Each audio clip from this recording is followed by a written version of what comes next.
پاکستان کی پہلی ناکام فوجی بغاوت جو راولپنڈی سازش کیس کہلائی، اس میں بری فوج کے 10 اور پاک فضائیہ کے 1 جبکہ 4 سویلین افراد کو گرفتار کر کے حیدرآباد جیل میں مقدمہ چلایا گیا اور سخت سزائیں سنائی گئیں۔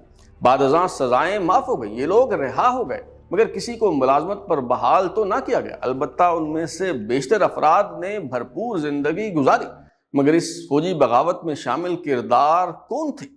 ان کی شہرت کیسی تھی؟ کیا میں پاکستان سے پہلے ان کا کیا کردار رہا؟ اور راولپنڈی سازش کیس میں ملوث ہونے کے بعد وہ کن اہم عہدوں پر متمکن رہے؟ ناکام فوجی بغاوتوں سے متعلق ترازو کی سیریز فالن ہارسز میں آج ہم یہی جاننے کی کوشش کریں۔ راولپنڈی سازش کیس سے متعلق 5ویں اور آخری قسط کے ساتھ میں ہوں بلال غوری اور آپ دیکھ رہے ہیں ترازو۔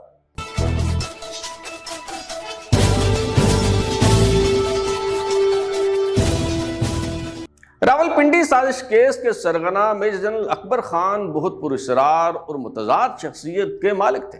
ضلع پشاور میں پیدا ہوئے۔ 1935 میں فرنٹیئر فورس رائفلز کے ذریعے رائل انڈین آرمی میں بطور کمیشن آفیسر شمولیت اختیار کی۔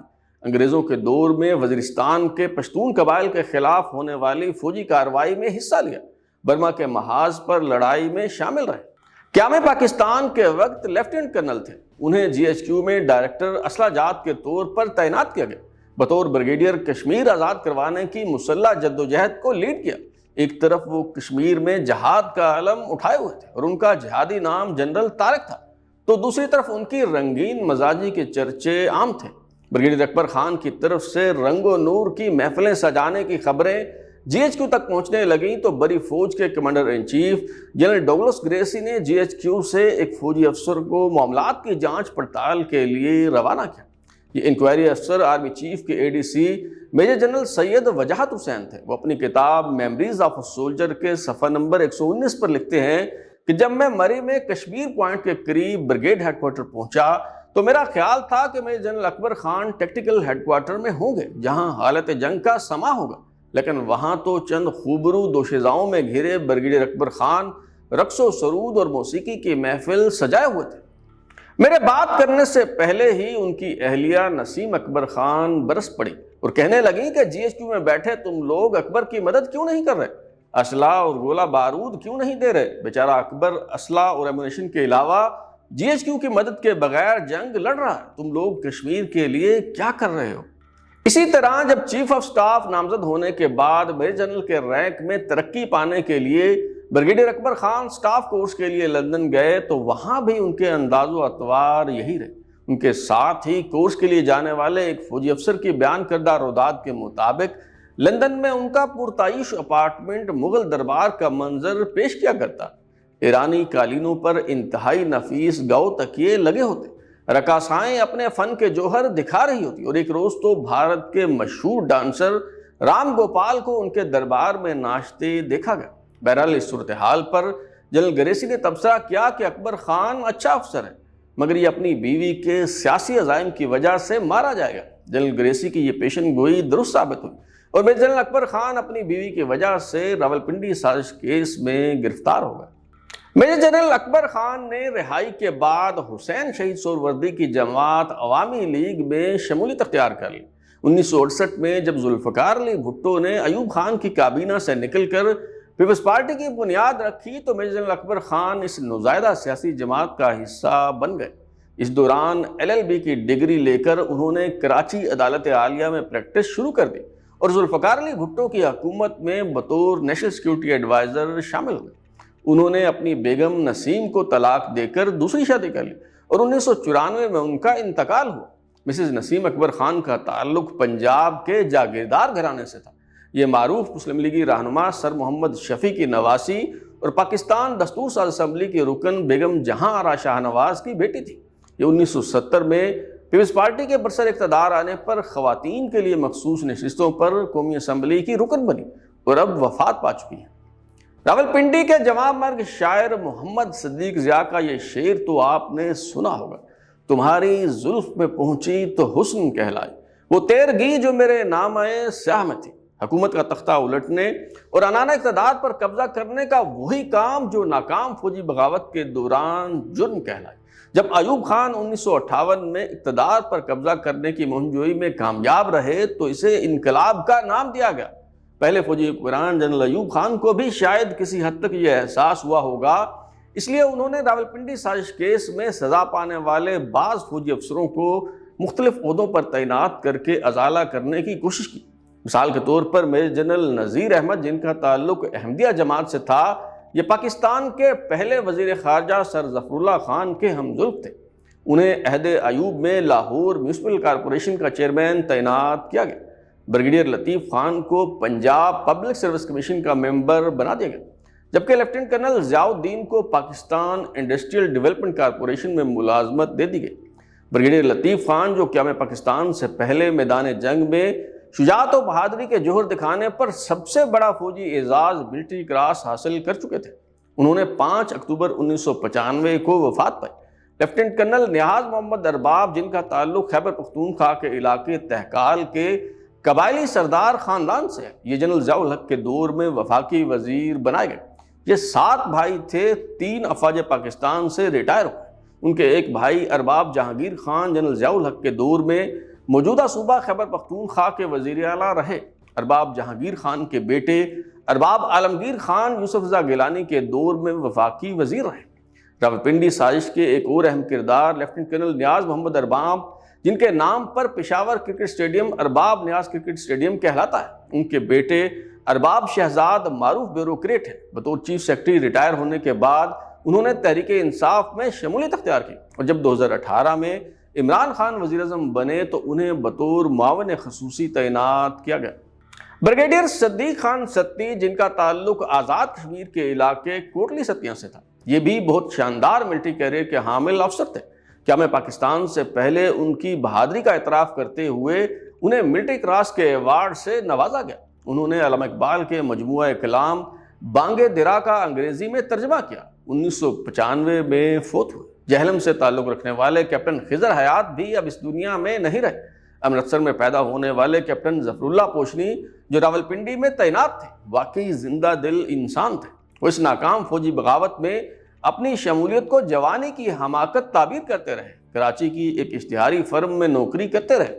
اسیری کے ایام سے متعلق انگریزی زبان میں ایک بھرپور کتاب لکھی، جو اردو میں زندگی زندہ دلی کا نام ہے کے عنوان سے ان کی زندگی میں ہی بار بار شائع ہوئی۔ کیپٹن ظفر اللہ پوشنی راولپنڈی سازش کیس کی آخری نشانیوں میں سے ایک تھے۔ انہوں نے 7 اکتوبر 2021 میں وفات پائی۔ میجر حسن خان کا تعلق گلگت سے تھا۔ دوسری جنگ عظیم میں برما کے محاذ پر لڑتے ہوئے انہوں نے ملٹری کراس حاصل کیا۔ ریاست جموں کشمیر کی فوج میں بطور کرنل خدمات سر انجام دے رہے تھے۔ ٹائیگر فورس کی کمانڈ کرتے ہوئے کرنل حسن خان نے ڈوگرا راجہ کی فوج کو شکست دی اور گلگت کو فتح کر کے پاکستان میں شامل کیا۔ یہ گلگت اسکاؤٹس کے کمانڈر ان چیف تھے، مگر یہ تمام عہدے چھوڑ کر میجر کے رینک میں افواج پاکستان میں شامل ہوئے۔ پہلی بار انہوں نے راولپنڈی سازش کیس میں 7 سال قید کاٹی، اور پھر 1975 میں گلگت کے حقوق کی جدوجہد کرنے پر 2 سال جیل میں گزارے۔ قومی ہیرو میجر حسن مرزا نے شمشیر سے زنجیر تک کے عنوان سے اپنی یادداشتیں مرتب کی اور 19 نومبر 1983 میں فوت ہوئے۔ میجر محمد اسحاق کا تعلق جالندھر سے تھا۔ جب یہ ایم او کالج امرتسر میں زیر تعلیم تھے تو سابق گورنر پنجاب سلمان تاثیر کے والد ایم ڈی تاثیر کالج کے پرنسپل، جبکہ فیض احمد فیض انگریزی کے پروفیسر تھے۔ یہ بھی ڈیکوریٹڈ افسر تھے۔ دوسری جنگ عظیم میں بہادری کے جوہر دکھانے پر ملٹری کراس حاصل کیا۔ قیام پاکستان کے بعد میجر جنرل اکبر خان کی قیادت میں کشمیر آزاد کروانے کی لڑائی میں حصہ لیا۔ راولپنڈی سازش کیس میں جیل کاٹنے کے بعد رہا ہوئے تو حسین شہید سہروردی کی سیاسی جماعت عوامی لیگ میں شمولیت اختیار کی، مگر جب نہر سوئس پر حملہ ہوا تو عوامی لیگ چھوڑ کر مولانا بھاشانی کے ساتھ مل کر نئی سیاسی جماعت نیشنل عوامی پارٹی بنائی۔ میجر جنرل اکبر خان کی طرح میجر اسحاق نے بھی قانون کی ڈگری لینے کے بعد بطور وکیل پریکٹس شروع کی، مگر کمیونسٹ ہونے کی بنیاد پر جنرل ایوب خان کے دور میں بار بار گرفتار کیے جاتے رہے۔ حسن ناصر کے ہمراہ قلعہ لاہور میں قید و بند کی صعوبتیں برداشت کی۔ 1968 میں مزدور کسان پارٹی تشکیل دی۔ جنرل یحییٰ خان کے دور میں ایک بار پھر گرفتار ہوئے۔ فیصل آباد جیل میں ہی اسیری کے دوران مشہور ڈرامہ مسلی تحریر کیا۔ کئی کتابوں کے مصنف ہیں۔ ذوالفقار علی بھٹو اور پھر جنرل ضیاء الحق کے دور میں بھی میجر اسحاق کو گرفتار کیا جاتا رہا۔ دوران حراست ہی ان پر فالج کا حملہ ہوا تو 2 اپریل 1982 کو اس بے قرار اور مضطرب روح کو قرار آ گیا اور فوت ہو گئے۔ راولپنڈی سازش کیس کے ایک اور اہم کردار ایئر کموڈور محمد خان جنجوعہ جو جہلم میں پیدا ہوئے۔ انڈین ملٹری اکیڈمی دہرادون کے ذریعے رائل انڈین آرمی میں شمولیت اختیار کی، مگر بعد ازاں ایئر فورس میں چلے گئے۔ قیام پاکستان کے وقت ایم کے جنجوعہ فضائیہ کے سینئر موسٹ افسر تھے۔ پہلی ناکام فوجی بغاوت یعنی راولپنڈی سازش کیس میں سزا پانے کے بعد ایئر کموڈور ایم کے جنجوعہ نے میجر محمد اسحاق کی طرح مولانا بھاشانی اور ولی خان کی نیشنل عوامی پارٹی میں شمولیت اختیار کی۔ ایوب خان نے عنان اقتدار سنبھالنے کے بعد ایئر کموڈور ایم کے جنجوعہ کو آئرلینڈ اور یو کے میں پی آئی اے کا ڈسٹرکٹ مینیجر تعینات کر دیا۔ بعد ازاں انہیں پی آئی اے کا ریجنل مینیجر بنا دیا گیا۔ جون 1964 میں خرابی صحت کے بنیاد پر ایئر کموڈور ایم کے جنجوعہ نے یہ عہدہ چھوڑ دیا، مگر پاکستان آنے کے بجائے برطانیہ میں ہی مستقل سکونت اختیار کرنے کا فیصلہ کیا اور وہیں 1982 میں ان کا انتقال ہوا۔ اگر ہم راولپنڈی سازش کیس میں ملوث عام شہریوں یعنی سویلینز کی بات کریں تو معروف شاعر فیض احمد فیض بھی ایک ریٹائرڈ فوجی افسر تھے۔ فیض احمد فیض نے 1942 میں بطور second lieutenant Royal Indian army میں شمولیت اختیار کی۔ ترقی کرتے لیفٹیننٹ کرنل بن گئے اور پبلک ریلیشنز آفیسر تعینات کیے گئے، مگر بعد ازاں انہوں نے فوجی ملازمت چھوڑ دی۔ راولپنڈی سازش کیس میں رہائی کے بعد بیرون ملک چلے گئے۔ ذوالفقار علی بھٹو کی حکومت میں فیض احمد فیض کو وزیر اعظم کا مشیر تعینات کیا گیا۔ جب جنرل ضیاء الحق نے عنان اقتدار پر قبضہ کر لیا اور بھٹو کو پھانسی دے دی گئی تو فیض احمد فیض نے ایک بار پھر جلا وطنی اختیار کر لی اور بیروت چلے گئے۔ 20 نومبر 1994 میں ان کا انتقال ہوا۔ لکھنؤ سے تعلق رکھنے والے پاکستان کمیونسٹ پارٹی کے سیکرٹری جنرل سید سجاد ظہیر 1955 میں رہا ہونے کے بعد بھارت واپس چلے گئے، یا یوں کہیے کہ بھارت کی طرف ہجرت کرنے پر مجبور کر دیے گئے اور وہیں ان کا انتقال ہوا۔ کامریڈ محمد حسین عطا جن کا تعلق ضلع ہزارہ سے تھا، انہوں نے رہائی کے بعد سیاسی سرگرمیاں ترک کر کے تجارت شروع کر دی اور خوب کامیابی حاصل کر دی۔ ان کا بھی اب انتقال ہو چکا ہے۔ یہ تھی راولپنڈی سازش کیس کی رودات، مگر ناکام فوجی بغاوتوں یعنی فالن ہارسز کا سلسلہ جاری رہے گا۔ اب تک کے لیے اتنا ہی۔ بلال اوری کو اجازت دیجیے، پھر ملاقات ہوگی۔ اگر آپ اپنی رائے دینا چاہتے ہیں یا پھر کوئی تجویز تو ہمارا واٹس ایپ نمبر 033284105337 دستیاب ہے۔ اپنا فیڈ بیک دیں، لائک کریں، سبسکرائب کرنے کے بعد بیل آئیکن یعنی گھنٹی دبائیں اور دیکھتے رہیں ہمارا چینل ترازو۔